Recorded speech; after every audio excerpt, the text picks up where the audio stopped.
Bonjour et bienvenue dans cette nouvelle édition de Sur le Net, l'émission qui rend l'actualité internationale toujours plus nette. Au sommaire aujourd'hui, la toile américaine accuse 47 sénateurs de trahison. Au Brésil, de plus en plus d'internautes réclament la démission de Dilma Rousseff. Et des habitants d'Istanbul en Turquie font une surprise à un jeune sourd-muet.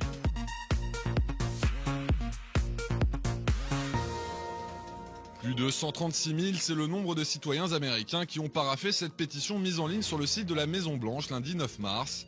Un texte qui invite les autorités du pays à inculper 47 sénateurs républicains pour trahison, au motif que ces représentants politiques auraient tenté de saboter les négociations actuellement en cours entre les États-Unis et l'Iran sur la question du programme nucléaire de la République islamique.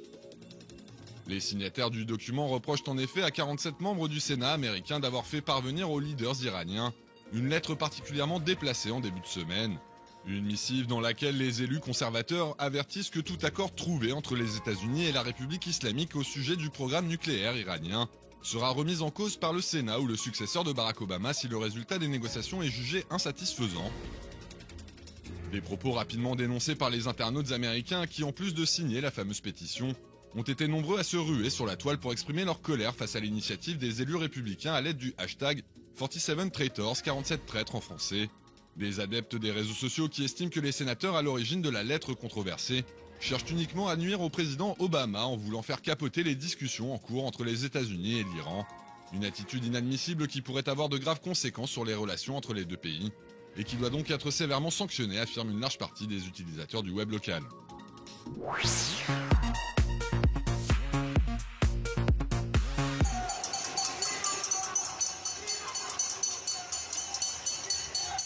Un gigantesque concert de casseroles et de klaxons, voici comment des milliers de Brésiliens ont accueilli le discours télévisé de leur présidente Dilma Rousseff dimanche dernier, alors que le pays est touché par la crise économique et s'attend notamment à une baisse du PIB en 2015. Ils sont de plus en plus nombreux à désavouer leurs dirigeantes dans les rues comme sur la toile.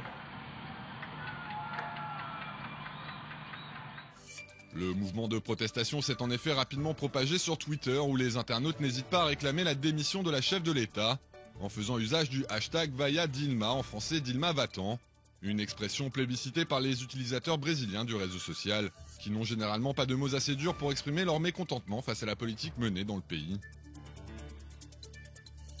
Une défiance à l'égard de la présidente qui s'exprime également via cette pétition en ligne. Créé en 2013, ce texte rédigé pour réclamer le départ de Dilma Rousseff a connu un regain de popularité ces dernières semaines et compte aujourd'hui près de 2 millions de signataires.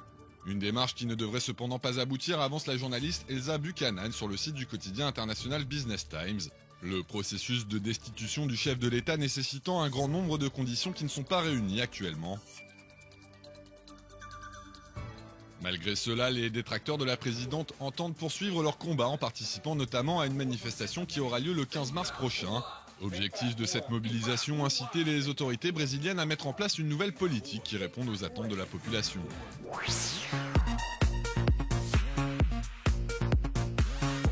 Film Her Story qui peut se traduire en français par Faites un film sur sa vie et le hashtag qu'utilisent de nombreux Américains pour soumettre aux studios de cinéma le nom de femmes dont la vie mériterait à leurs yeux d'être racontée sur grand écran. Pour ces adeptes des réseaux sociaux, Hollywood a en effet trop souvent tendance à oublier les représentants de la gente féminine qui ont marqué l'histoire.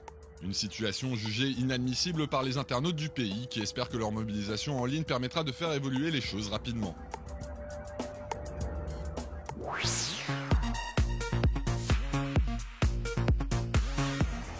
Le Petit Prince d'Antoine de Saint-Exupéry est le livre le plus traduit sur la planète, comme le révèle cette infographie mise au point par une entreprise d'interprétariat.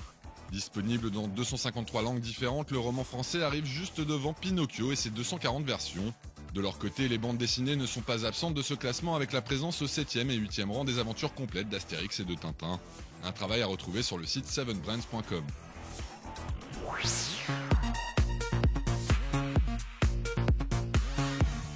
Les Britanniques Mike Whiteside et Ben Robinson s'ennuyaient au bureau lorsqu'ils ont eu l'idée de ces mises en scène décalées créées en associant leurs visages à des photos d'animaux. Inspirés par les deux hommes, de nombreux internautes ont depuis publié en ligne leurs propres créations dans lesquelles ils se retrouvent tour à tour avec un corps d'hippopotame, de poisson ou encore de kangourou. Des clichés à découvrir sur le blog Tumblr baptisé Desk Safari.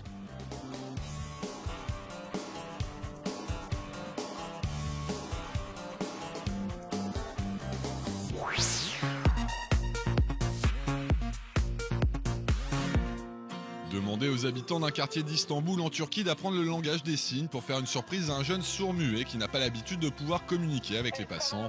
C'est l'idée sympathique qu'a eue une marque coréenne spécialisée dans la vente de produits électroniques. Une initiative qui aura nécessité plus d'un mois de préparation et qui n'a pas manqué d'émouvoir le principal intéressé, comme en attestent ces images disponibles sur YouTube.